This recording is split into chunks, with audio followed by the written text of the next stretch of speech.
एक गांव में राकेश नाम का एक आदमी था जो काम की तलाश में इधर उधर घूमता है और पूरा दिन काम ना मिलने की वजह से वो बहुत परेशान हो जाता है।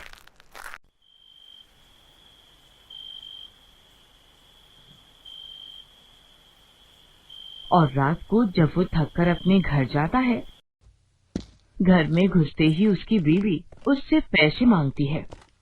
अजी सुनिए, मुझे कुछ पैसे दे दीजिए, मुझे सोनिया को कल मेले में लेकर जाना है। क्या पैसे? मेरे पास तो खाने के लिए भी पैसे नहीं हैं।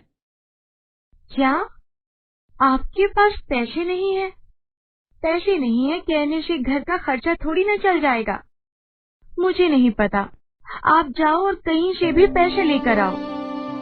पुष्पा तुम ही बताओ, मैं कहाँ से पैसे लेकर आऊँ? जिनसे पैसे लेने थे उन लोगों ने पैसे देने से मना कर दिया। काश मैंने तुमसे शादी करने से मना कर दिया होता तो आज मैं सुख से रहती। जब से मैंने तुमसे शादी की है तब से एक भी दिन सुख से नहीं रही हूँ। कभी सोचा है तुमने, कभी मेरे लिए या हमारी बेटी के लिए क्या किया है? आखिर सोनिया तुमसे इतना प्यार करती है, लेकिन कभी तुमने उसके प्रति पापा होने का कोई फर्ज निभाया ही नहीं है। ऐसा कहकर रोते हुए पुष्पा वहाँ से चली जाती है और राकेश देर रात तक मन ही मन पुष्पा के कहे शब्दों को सोचता है और सोचता है कि मैंने कभी अपनी पत्नी और अपनी बेटी को कोई सुख नहीं दिया है।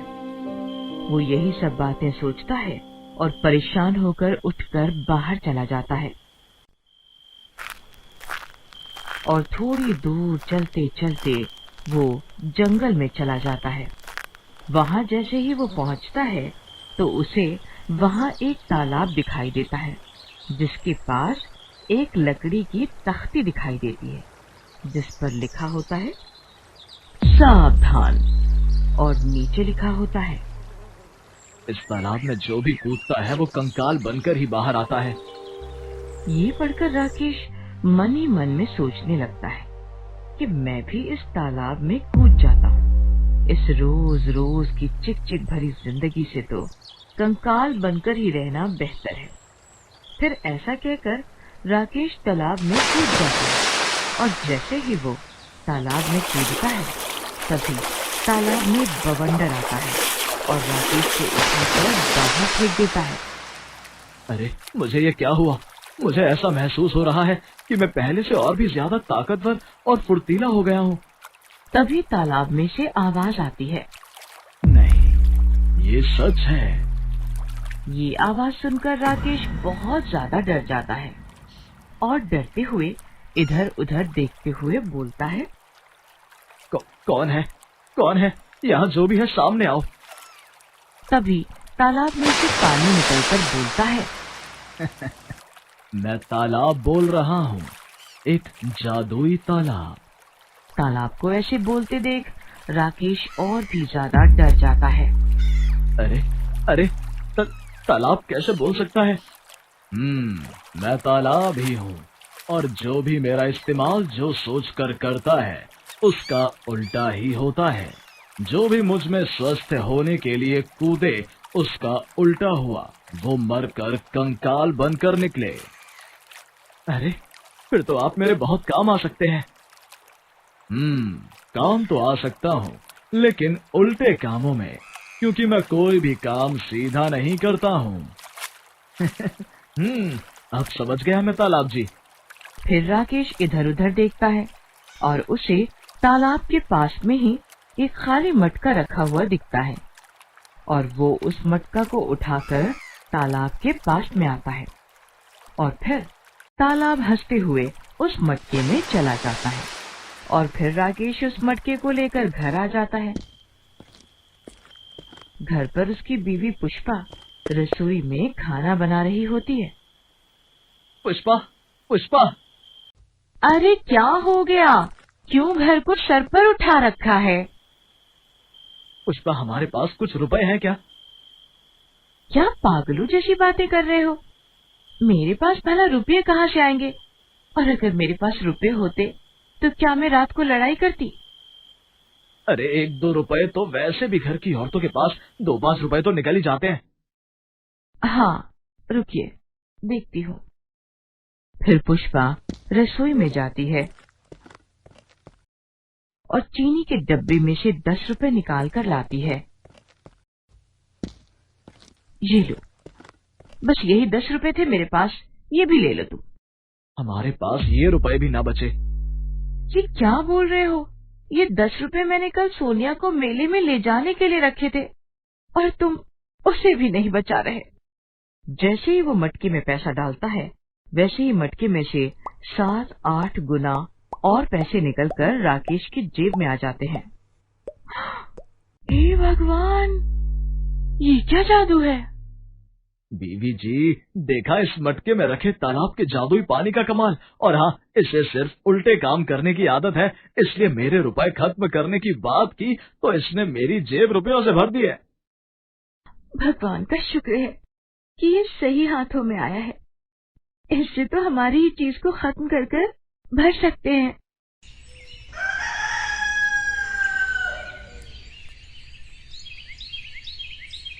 फिर राकेश उस मटके को लेकर बाहर जाता है और थोड़ी दूर पर देखता है कि एक गांव के काका जी के साथ एक लालाराम सेठ खड़ा होता है और सेठ अपने शरीर पर हो रहे चर्म रोग से परेशान रो रहा होता है। अरे लालाराम, तुम रो क्यों रहे हो? सब जल्दी ठीक हो जाएगा। तभी राकेश वहां आकर बोलता है, अरे काका जी, ये तो दूसरे गांव के बहुत बड़े लालाराम सेठ हैं। इन्हें क्या हुआ है? ये इतना रो क्यों रहे हैं? और इनके पास तो करोड़ों की दौलत है। हाँ, पर वो दौलत मेरे किसी काम की नहीं है। देखो, मेरे शरीर पे ये चर्म रोग हो गया है और ये ठीक होने का नाम ही नहीं लेता, और ये धीरे धीरे मेरे पूरे शरीर में फैल जाएगा और इसकी वजह से मेरा पूरा शरीर सड़ जाएगा। हे भगवान, ये तो बहुत बुरी बीमारी है। मैंने सुना है कि तुम दुआ बहुत जानते हो। अपनी दुआ से ये मेरे शरीर के चर्म रोग को ठीक कर दो। मैं तुमको मुंह मांगे पैसे दूंगा। 1 लाख, 2 लाख, 10 लाख, जितने तुम मांगोगे मैं तुम्हें दूंगा। 10 लाख रुपए? तभी राकेश मटके से हाथ में पानी लेकर बोलता है, तुम्हारे पूरे शरीर की चमड़ी पूरी तरह से सड़ जाए। तुम क्या बकवास कर रहे हो? तुम्हारी इतनी हिम्मत जो तुम मेरे बारे में ऐसा बोल रहे हो? मैं अभी अपनी तलवार से तुम्हारा सर धड़ से अलग कर दूंगा, जो तुम मुझे दुआ की जगह बद्दुआ दे रहे हो। और तभी एकदम से लालाराम के शरीर से चर्म रोग गायब हो जाता है और वो खुशी में चिल्लाने लग जाता है। अरे अरे, ये क्या?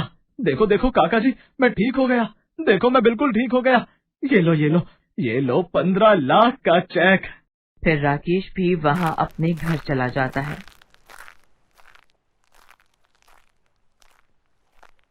और घर जाकर वो 15 लाख का चेक अपनी बीवी को देता है। अरे अरे, 15 लाख का चेक! भगवान की कृपा से अब हमारी सारी परेशानियां खत्म हो जाएंगी। अरे यही नहीं बीवी जी, अब तो पूरे गांव में हमारी चर्चा है और फिर धीरे धीरे पूरे शहर में हमारी चर्चा हो जाएगी और लोग समझेंगे कि ये सब हम अपनी दुआ बहुत से कर रहे हैं, लेकिन उन्हें क्या पता कि हमारे पास ये जादुई तालाब के पानी का करिश्मा है।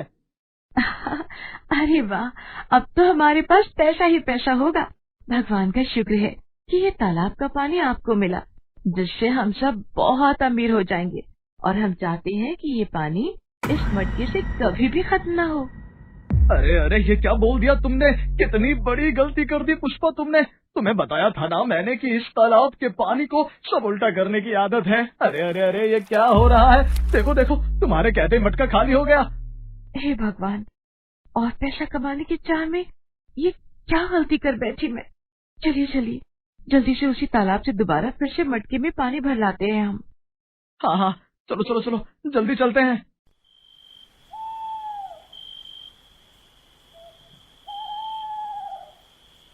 और वो दोनों वहीं जंगल में जाते हैं।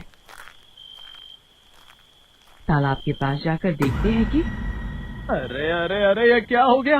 ये तालाब तो सूख गया है। इसका तो पूरा का पूरा पानी भी सूख गया है।